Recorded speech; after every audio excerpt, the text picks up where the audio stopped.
इनिशियलाइज़र से जब हम प्रोजेक्ट को डाउनलोड करेंगे तो ये हमको एक ज़िप फाइल में देता है और ये ज़िप फाइल को हमको क्या करना पड़ेगा, एक्सट्रैक्ट करना पड़ेगा। हम इधर इसको एक्सट्रैक्ट करते इसी फ़ोल्डर में, और हमने इसको एक्सट्रैक्ट किया, इसको ओपन करेंगे। देन स्प्रिंग बूट ट्यूटोरियल्स के अंदर ये pom.xml दिख रहा है, ये इस पे हम अगर राइट क्लिक करेंगे तो हमको ये ऑप्शन देगा ओपन विथ। तो मैं आपको पहले ही बताया था कि मैं इंटेलिजे आइडिया यूज़ करूँगा, तो आप भी कोई भी आईडी यूज़ कर सकते हो, जैसे इक्लिप्स यूज़ कर सकते हैं, एसटीएस कर सकते हैं, विजुअल स्टूडियो कोड यूज़ कर सकते हैं। बट मैं आपको बोलूँगा कि आप प्रीफर करो या तो इंटेलिजे आइडिया या तो एसटीएस स्प्रिंग टूल सूट। तो मैं इंटेलिजे आइडिया में ओपन करता हूँ इसको। अभी ये थोड़ा लोड लेगा, बड़ा एप्लीकेशन है। अभी बोला प्रोजेक्ट को ट्रस्ट करते क्या? यस, मैं ट्रस्ट कर रहा हूँ। अभी ये मेरे प्रोजेक्ट को ओपन करेगा। अभी ये प्रोजेक्ट मेरा ओपन हो रहा है। अभी नीचे आपको दिख रहा है कि ये रिजॉल्विंग मैवन डिपेंडेंसीज, इसको रिजॉल्व कर रहा है पूरा।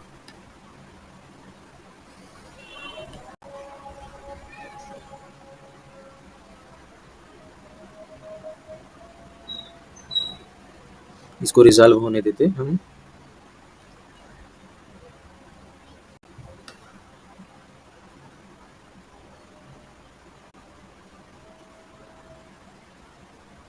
ये जब तक तब तक मैं आप लोगों को कुछ चीज़ें बताता हूँ। जैसा ये अपना pom.xml है, ये pom.xml फाइल, अभी ये क्या होता है मैं आप लोग को बताता हूँ कि what is the pom.xml। The full form of POM is Project Object Model. It is a fundamental unit of the work in the Maven. POM is a XML file that contains the information about the project and configuration detail used by the Maven to build the project. मतलब ये पॉम कुछ भी नहीं, ये project object एक model है जिसमें मैवन की सारी डिपेंडेंसीज होती हैं। उस डिपेंडेंसीज के बेस पे ये जार को डाउनलोड करके लाता है और कॉन्फ़िगरेशन करता है, ओके, और प्रोजेक्ट को मैवन जो है बिल्ड कर देता है। That's it. अभी क्वेश्चन आता है कि मैवन क्या है? तो Maven is a popular open source developed by the Apache group, okay. ये मतलब ओपन सोर्स मतलब ये फ्री है, ओके। ये एक ओपन सोर्स बिल्ड टूल है जो अपाचे ग्रुप ने इसको डेवलप्ड किया था एंड उसको पब्लिश किया, और and deploy the several projects at once for the better project management, okay. The tool provides allow to developer to build and document the life cycle of the framework, okay. So basically अगर देखा जाए ना, last point देखते हैं कि Maven क्या है। After Maven downloading the dependencies does not require the visiting the official website of the different software. जैसा कि अगर किसी ने जेडीबीसी पढ़ा होगा तो उसमें हमको, अगर हम मैवन प्रोजेक्ट नहीं बनाते तो हमको पर्टिकुलर डेटाबेस की हमको जार लगती है। वो जार को हम फाइल में रखते हैं और उसमें बहुत इश्यू आते हैं। कभी कभी वर्जन मिसमैच होता है और हमको जार रॉन्ग मिल गई, रॉन्ग ऑफिशियल वेबसाइट पे चले गए या किसी और वेबसाइट पे चले गए, नहीं मिला। तो ये सब चीज़ को मतलब अवॉइड करने के लिए, एलिमिनेट करने के लिए मैवन आया। मैवन में हम क्या करते हैं, मैवन का एक ऑफिशियल वेबसाइट है, वहाँ से हम जाके पार्टिकुलर टूल्स की हम डिपेंडेंसीज लाते हैं और अपने pom.xml में पेस्ट कर देते हैं और प्रोजेक्ट को रीलोड कर देते हैं या रिफ्रेश कर देते हैं। उससे क्या होता है, हमारा जो सिस्टम है वो इंटरनेट से कनेक्ट रहता, तो वो डिपेंडेंसीज के बेस पे अपना जार डाउनलोड करके लाता है और ऑटोमेटिक कॉन्फ़िगर कर देता है। ये मैवन है, ओके। अभी नेक्स्ट पॉइंट पे आते हैं कि what is the spring boot application main class. जब हमने स्प्रिंग बूट का ये एप्लीकेशन क्रिएट किया, अभी जो इधर दिखा था मैं, जो हम लोगों ने डिपेंडेंसीज वहाँ से क्रिएट, स्प्रिंग इनिशियलाइजर से क्रिएट करते टाइम लिया था, वो देखो जेपीए का डिपेंडेंसी इधर है। एक पेरेंट होता है टैग डिपेंडेंसीज, ये इसके अंदर डिपेंडेंसी करके होता है। ये इतना जेपीए का है, जावा परसिस्ट एपीआई, परसिस्टेंस एपीआई, ये इतना अपना क्या है, स्प्रिंग बूट वेब एप्लीकेशन का है। ये अपना ये अपने डेटाबेस के लिए है, माई एसक्यूएल डेटाबेस के लिए। तो मैं माई एसक्यूएल डेटाबेस ये टेस्ट के लिए है, ओके। ये अभी हम इसको रिमूव कर दें तो भी कोई इशू नहीं होगा। तो अभी जब प्रोजेक्ट स्ट्रक्चर देखते हैं, इसमें ये अपने को बना के देता है, आइडिया करके कुछ है। ये मैवन का खुद रहता है, ये मैवन का जो अपना इसका खुद ऑटोमेटिक, आई थिंक जो उसकी प्रॉपर्टीज है जार है मैवन रैपर की, इसमें सब रहती है। और एसआरसी अपना मेन फोल्डर यही है। एसआरसी मीन्स अपना source folder. Source folder means ये मेन के अंदर जावा, जावा के अंदर मेन के अंदर दो पैकेजेस हैं, एक है रिसोर्सेज का, ओके। तो हमने जो वहाँ पे स्प्रिंग इनिशियलाइजर में जो पैकेज नेम लिया था वो पैकेज इधर है, और जो ग्रुप वाला लिया था वो इधर है, ग्रुप com.ami.session। बट जो पैकेज है पेरेंट हमारा com.amir, ये बना। इसके अंदर हमारी जो कोडिंग होती है ये जावा के अंदर होती है, जावा से रिलेटेड। और जो मेटा डेटा से रिलेटेड मतलब डेटाबेस का कॉन्फ़िगरेशन, अपने फ़ाइल का कॉन्फ़िगरेशन कि फ़ाइल क्या मल्टी पार्ट फ़ाइल यूज़ कर रहे हैं, साइज़ क्या है, ये सारी कॉन्फ़िगरेशन। और कोई हम रेस्ट एपीआई बनाना चाह रहे हैं तो उस एपीआई का जो एंड पॉइंट है हम इसमें भी रख सकते हैं। मतलब मेटा डेटा से रिलेटेड ये अपना रिसोर्सेस रहता है। ओके, उसके बाद अपना एक फ़ोल्डर आता है टेस्ट का। टेस्ट में इसमें हम अपना टेस्ट केस लिखते हैं। ओके, बहुत लोग मॉकिटो लिखते हैं, जे यूनिट लिखते हैं, इसमें टेस्ट केस हम लोग लिखते हैं। तो बेसिकली अभी जब भी हम कोई भी स्प्रिंग बूट का एक एप्लीकेशन बनाते हैं तो स्प्रिंग बूट हमको क्या करता है ना, एक मेन क्लास बना के दे देता प्रोजेक्ट नेम से रिलेटेड। ओके, जैसा कि यहाँ पे आप लोग को दिख रहा होगा कि स्प्रिंग बूट ने ये हमको एक क्लास जो हमारा प्रोजेक्ट है स्प्रिंग बूट ट्यूटोरियल, उसके नाम से स्प्रिंग बूट ट्यूटोरियल एप्लीकेशन, ये एप्लीकेशन अपनी तरफ से वो जोड़ेगा, इसने हमको बना के दे दिया। अभी बेसिकली ये क्लास का मेन पर्पस क्या हुआ मैं बताता हूँ। इस तो इधर क्वेश्चन है कि what is spring boot application main class. Spring boot application class is use to bootstrap and launch a spring boot sorry spring application. मतलब ये यूज किया जाता है spring boot application bootstrapping के लिए। Boot strapping के लिए मतलब हमारा प्रोजेक्ट कैसा कैसा चलेगा, कैसा बूट स्ट्रैप होगा। तो ये अपना स्प्रिंग एप्लीकेशन को मेन मेथड से बूट स्ट्रैप करता है। Okay, this class automatically create the application context. ये क्लास क्या करता है, ऑटोमेटिक एप्लीकेशन कॉन्टेक्स्ट को क्रिएट कर देता है क्लास पास से। And scan the configuration classes को स्कैन कर देता है। And launch the application, application को लॉन्च कर देता है। This class is very helpful in launching spring MVC और spring rest application using spring boot. मतलब ये जो मेन क्लास है ना, ये बेसिकली बूट स्ट्रैपिंग के लिए बहुत हेल्पफुल होता है। यहाँ से हमारा एप्लीकेशन बूट स्ट्रैप होता है, लॉन्च होता है। अभी क्वेश्चन आता है कि what is the application context in Spring.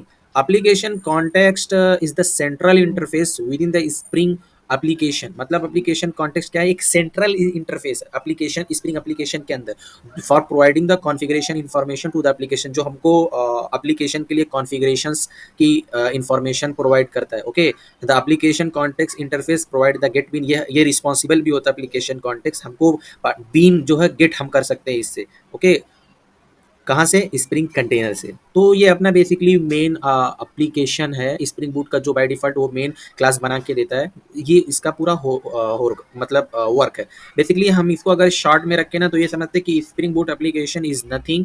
ये एक अपना क्या बोलते हैं, बूट स्ट्रैपिंग पॉइंट है, जहाँ से हमारा स्प्रिंग बूट का एप्लीकेशन ऑटोमेटिक लॉन्च हो जाता है। और इसमें एप्लीकेशन कॉन्टेक्स्ट होता है जो कॉन्फ़िगरेशन क्लासेस को स्कैन करता है, एप्लीकेशन को लॉन्च करता है।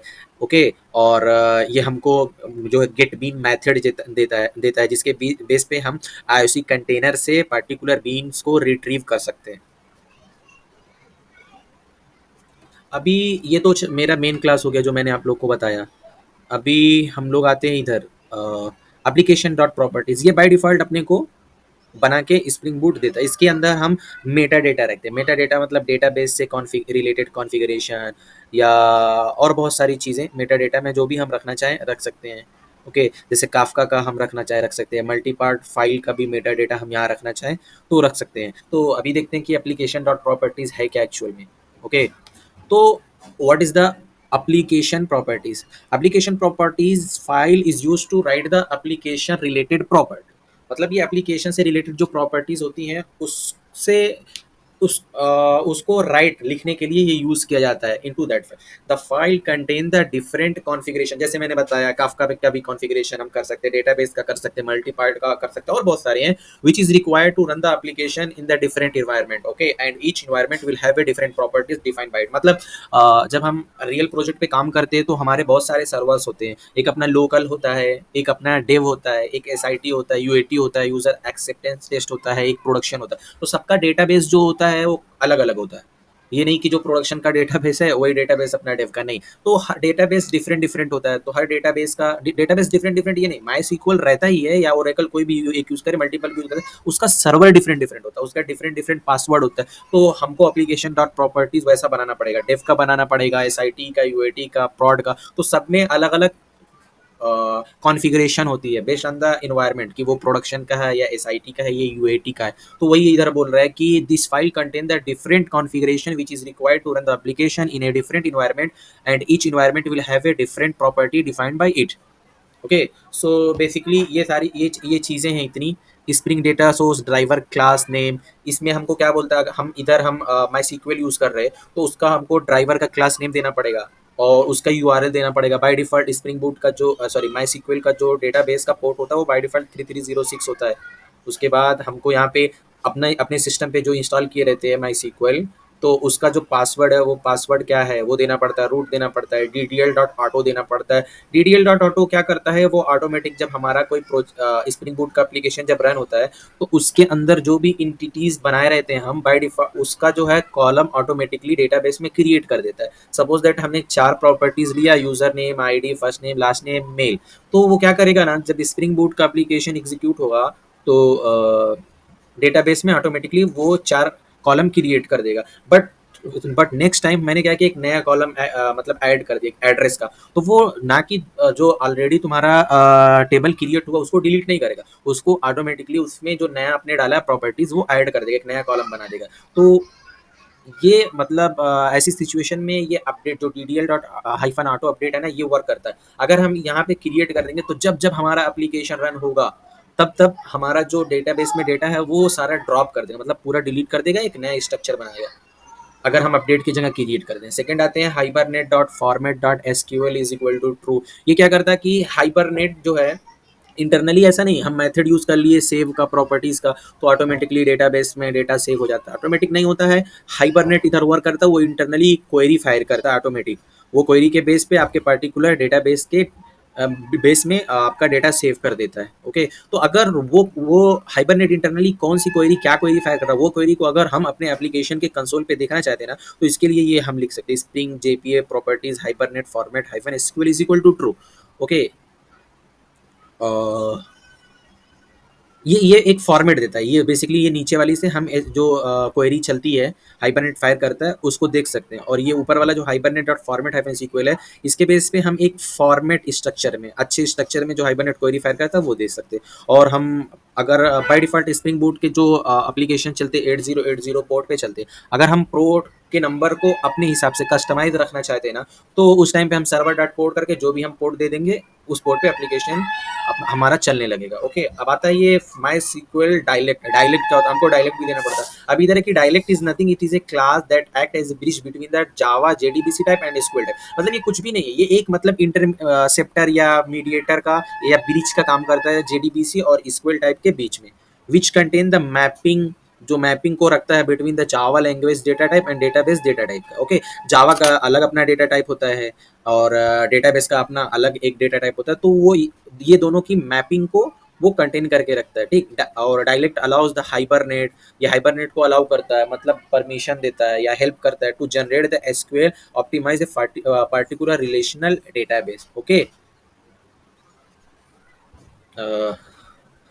अभी नेक्स्ट आते हैं हम लोग, हमारा ये जो इसको हम एक काम करते, इसको हम कॉपी करते